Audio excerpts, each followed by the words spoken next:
ನಮಸ್ತೆ, ಹರೇ ಕೃಷ್ಣ ಸ್ನೇಹಿತರೆ. ಪೃಥ್ವಿ ಸವಿರುಚಿಗೆ ಸ್ವಾಗತ, ಸುಸ್ವಾಗತ. ಗೆಳೆಯರೆ, ನಾವು ಎಲ್ಲ ರೆಸಿಪಿಯಲ್ಲೂ ಖಾರ ಚಟ್ನಿ, ಸ್ವೀಟ್ ಚಟ್ನಿ ಅಂತ ಹೇಳ್ತಿರ್ತೀವಿ. ಆದ್ರೆ ಇವತ್ತು ಖಾರ ಚಟ್ನಿ ಯಾವ ತರ ಮಾಡೋದು, ಮತ್ತೆ ಅದಕ್ಕೆ ಏನೇನ್ ಬೇಕು, ಮತ್ತೆ ಹೇಗ್ ಮಾಡೋದು ಅಂತ ಈ ವಿಡಿಯೋದಲ್ಲಿ ನೋಡೋಣ. ಈ ವಿಡಿಯೋನ ಕೊನೆವರೆಗೂ ನೋಡಿ. ಹಾಗೆ ಇಷ್ಟ ಆದ್ರೆ ಮತ್ತೊಬ್ಬರಿಗೆ ಶೇರ್ ಮಾಡಿ, ಲೈಕ್ ಮಾಡಿ, ಮತ್ತೆ ಸಬ್ಸ್ಕ್ರೈಬ್ ಮಾಡ್ಕೊಳ್ಳಿ. ಬನ್ನಿ, ಖಾರ ಚಟ್ನಿ ಯಾವ ತರ ಮಾಡೋದು ನೋಡೋಣ. ಸ್ನೇಹಿತರೆ, ಖಾರ ಚಟ್ನಿಗೆ ಬೇಕಾಗಿರುವ ಪದಾರ್ಥಗಳು ಮೊದಲಿಗೆ ನೋಡ್ಕೊಳ್ಳೋಣ. 2 ಸ್ಪೂನು ಧನಿಯಾ, 3 ಪಲಾವ್ ಎಲೆ, 1 ಜಾಪತ್ರೆ, 1 ಜಾಕಾಯಿ, ಅರ್ಧ ಸ್ಪೂನು ಗಸಗಸೆ, 1 ಸ್ಪೂನು ಜೀರಿಗೆ, 1 ಸ್ಪೂನು ಮೆಣಸು, 1 ಸ್ಪೂನು ಸೋಂಪು, 10 ಗ್ರಾಂ ಚಕ್ಕೆ, 10 ಗ್ರಾಂ ಲವಂಗ, 3 ಅನಾನಸು, 6 ಮರಾಠಿ ಮೊಗ್ಗು, 10 ಏಲಕ್ಕಿ. ನೆಕ್ಸ್ಟ್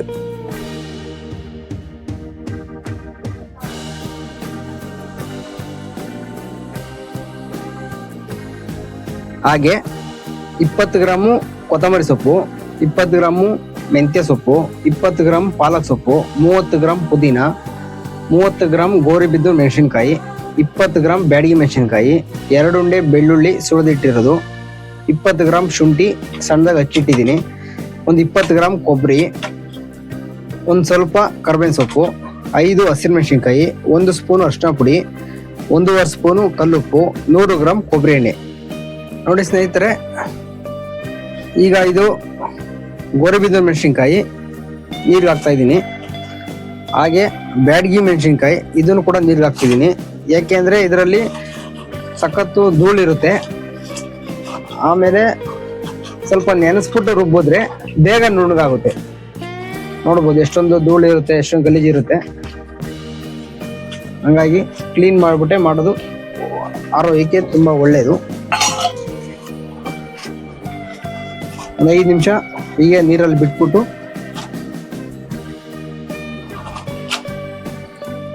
ತೆಗಿಯೋಣ.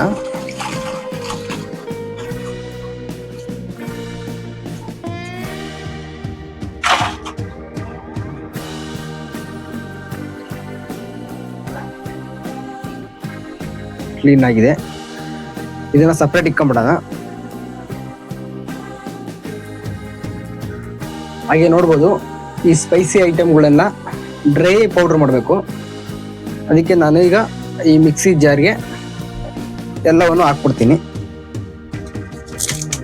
ಪಲಾವ್ ಎಲೆ, ಚಕ್ಕೆ, ಲವಂಗ, ಅನಾಸು, ಮರಾಠಿ ಮೊಗ್ಗು, ಏಲಕ್ಕಿ, ಧನಿಯಾ,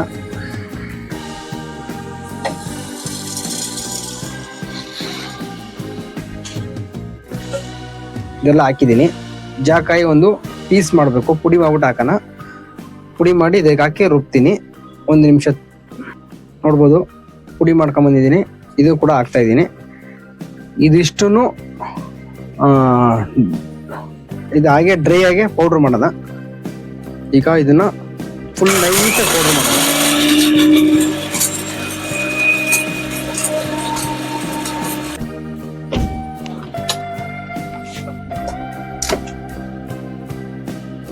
ನೋಡಿ, ಈ ತರ ಪೌಡ್ರ್ ಆಗಿದ್ರೆ ಸಾಕು. ನೋಡಿ ಸ್ನೇಹಿತರೆ, ನಾವೇನ್ ರುಬ್ಬಿದ್ವಿ ಅದನ್ನ ಪೌಡ್ರನ್ನ ಒಂದು ಬಟ್ಲಿಗೆ ಹಾಕೊಂಡ್ಬಿಡೋಣ.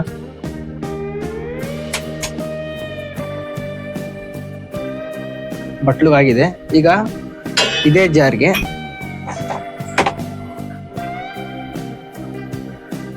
ಬೆಳ್ಳುಳ್ಳಿ, ಶುಂಠಿ, ಹಸಿರುಮೆಣಸಿನ್ಕಾಯಿ ಮತ್ತೆ ಕೊಬ್ಬರಿ,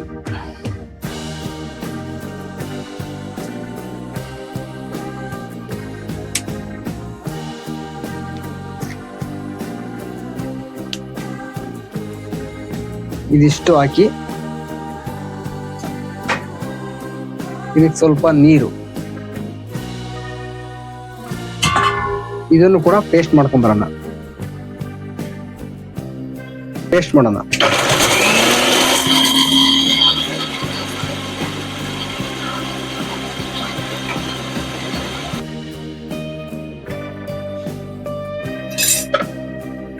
ನೋಡಿ, ಇಷ್ಟು ನುಣ್ಣಗಾಗಿದ್ರೆ ಸಾಕು. ಇದನ್ನು ಕೂಡ ಒಂದು ಬೌಲ್ಗೆ ಹಾಕೋಣ. ಬೌಲ್ಗೆ ಹಾಕ್ತೀನಿ.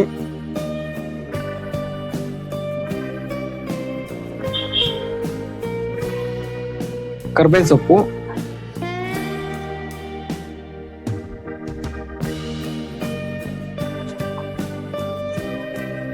ಪುದೀನ, ಪಾಲಕ್ ಸೊಪ್ಪು,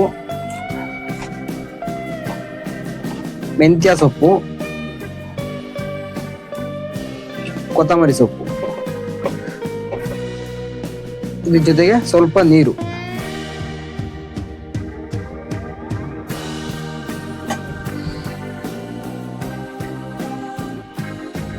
ಈ ಸೊಪ್ಪುಗಳು ಕೂಡ ರುಬ್ಬನ.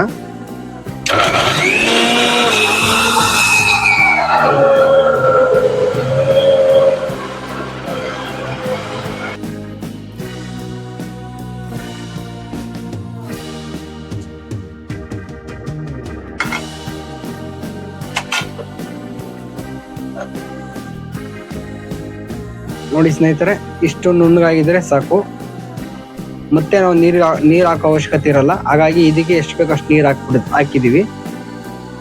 ಮತ್ತೆ ಈಗ ಹೇಗೆ ಮಾಡೋದು ನೋಡೋಣ. ನೋಡಿ ಸ್ನೇಹಿತರೆ, ಇದು ಕೊಬ್ಬರಿ ಎಣ್ಣೆ. ಕೊಬ್ಬರಿ ಎಣ್ಣೆ ಆರೋಗ್ಯಕ್ಕೆ ತುಂಬಾ ಒಳ್ಳೇದು. ಇದು ರೆಡಿಮೇಡ್ ಎಣ್ಣೆ ಇರುತ್ತಲ್ಲ, ಅದು ಆರೋಗ್ಯಕ್ಕೆ ಒಳ್ಳೇದಲ್ಲ. ಅದು ಪೆಟ್ರೋಲಿಯಂ ಪ್ರಾಡಕ್ಟ್. ಹಾಗಾಗಿ ಕೊಬ್ಬರಿ ಎಣ್ಣೆ ಹಾಕಿದ್ರೆ ಆರೋಗ್ಯಕ್ಕೆ ಒಳ್ಳೇದು. ಮತ್ತೆ ಮಸಾಲೆನ 15 ದಿನ ಕೂಡ ಮಾಡ್ಕೊಂಡು ನೀವು ಯೂಸ್ ಮಾಡ್ಬೋದು. ನೋಡಿ ಸ್ನೇಹಿತರೆ, ಎಣ್ಣೆ ಕಾದಿದೆ. ಈಗ ನಾವು ಏನು ಶುಂಠಿ, ಬೆಳ್ಳುಳ್ಳಿ ಮತ್ತೆ ಕೊಬ್ಬರಿ ಏನು ರುಬ್ಬಿದ್ವೋ ಅದರ ಪೇಸ್ಟ್ ಹಾಕ್ಬಿಡೋಣ.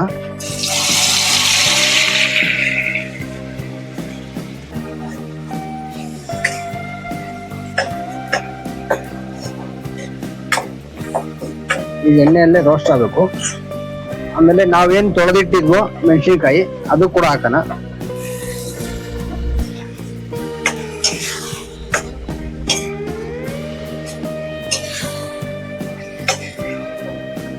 ನಾವೇನು ಪುಡಿ ಮಾಡಿಕ್ಕಿದ್ವಿ ಮಸಾಲೆ ಎಲ್ಲ, ಡ್ರೈ ಪೌಡ್ರು ಅದು ಕೂಡ ಹಾಕೋಣ.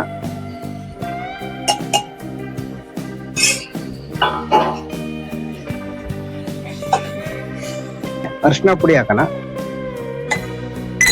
ಅದಾದ್ಮೇಲೆ ಉಪ್ಪು, ಕಲ್ಲುಪ್ಪು ಹಾಕೋಣ.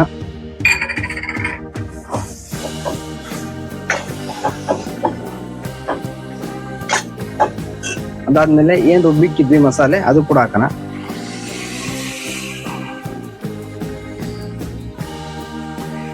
ಇದು ಒಂದು 10 ನಿಮಿಷ ಸಣ್ಣ ಉರಿಯಲ್ಲಿ ಕುದಿಬೇಕು. ನೋಡಿ ಸ್ನೇಹಿತರೆ, ಇದನ್ನ ನೀವು ಡ್ರೈ ಆದ್ಮೇಲೆ, ಫುಲ್ ತಣ್ಣಗಾದ್ಮೇಲೆ ಫ್ರಿಡ್ಜಲ್ಲಿ ಬೇಕಾದ್ರೆ ಮಾಡಿಕೊಂಡು 15 ದಿವಸ ಕೂಡ ಇಟ್ಕೊಂಡು ತಿನ್ಬೋದು. ಏನಂದ್ರೆ ರುಬ್ಬಕ್ ತಗೊಂಡ್ಮೇಲೆ ನೀರಾಕಿ ರುಬ್ತಿರಲ್ವಾ, ಅದನ್ನ ಅವತ್ತೇ ಉಪಯೋಗಿಸ್ಬೇಕು. ನೀರಾಕಿ ರುಬ್ಬಿ ಇರೋದನ್ನ. ಈ ತರ ಡ್ರೈ ಇರೋದಾದ್ರೆ ನೀವು 15 ದಿವಸ ಕೂಡ ಫ್ರಿಡ್ಜಲ್ಲಿ ಇಟ್ಕೊಂಡು ಉಪಯೋಗಿಸ್ಕೊಬಹುದು. ಯಾವುದೇ ರೀತಿ ಕೆಡೋದಿಲ್ಲ. ನಿಮ್ಗೆ ಎಕ್ಸ್ಟ್ರಾ ಖಾರ ಬೇಕು ಅಂದಾಗ ರುಬ್ಬೋ ಟೈಮಲ್ಲಿ ಸ್ವಲ್ಪ ಖಾರದ ಪುಡಿ ಹಾಕೊಂಡು ನೋಡಿ ಸ್ನೇಹಿತರೆ, ರೆಡಿಯಾಗಿದೆ ಮಸಾಲೆ.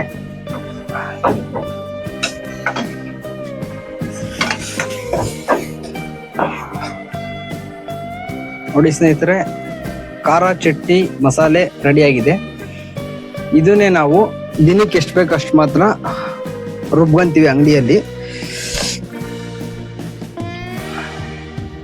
ನೋಡ್ಬೋದು ಯಾವ ತರ ಬಂದಿದೆ, ಯಾವ ತರ ಕಾಣ್ತಿದೆ.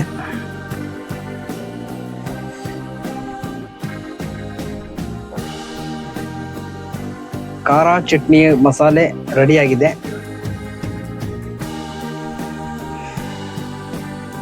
ನೀವು ಕೂಡ ಮನೆಯಲ್ಲಿ ಮಾಡಿ ಹೇಗಿತ್ತು ಅಂತ ತಿಳಿಸಿ. ಗೆಳೆಯರೆ, ಖಾರ ಚಟ್ನಿ ಯಾವ ತರ ಮಾಡೋದು ಅಂತ ನೋಡಿದ್ದೀರಾ. ಹಾಗೆ ಆಹಾರವೇ ಮೊದಲ ಔಷಧಿ. ನಿಮ್ಮ ಆರೋಗ್ಯ ನಿಮ್ಮ ಕೈಯಲ್ಲೇ. ಹಾಗೆ ಮುಂದಿಟ್ಟ ಹೆಜ್ಜೆಯನ್ನು ಹಿಂದಿಡಬೇಡ. ಯಾರಿಗೆ ಗೊತ್ತು, ಆ ಹೆಜ್ಜೆ ಇತಿಹಾಸವನ್ನೇ ಸೃಷ್ಟಿ ಮಾಡುವ ಹೆಜ್ಜೆ ಆಗಬಹುದು. ಇದನ್ನು ಹೇಳಿದವರು APJ ಅಬ್ದುಲ್ ಕಲಾಂ ಅವರು. ಹಾಗೆ ಈ ವಿಡಿಯೋವನ್ನು ಕೊನೆವರೆಗೂ ನೋಡಿದ್ದಕ್ಕೆ ಧನ್ಯವಾದಗಳು. ಮತ್ತೆ ಸಿಗೋಣ ಮುಂದಿನ ರೆಸಿಪಿ ಜೊತೆ. ಅಲ್ಲಿವರೆಗೂ ನಮಸ್ತೆ, ಹರೇ ಕೃಷ್ಣ, ಜೈ ಹಿಂದ್.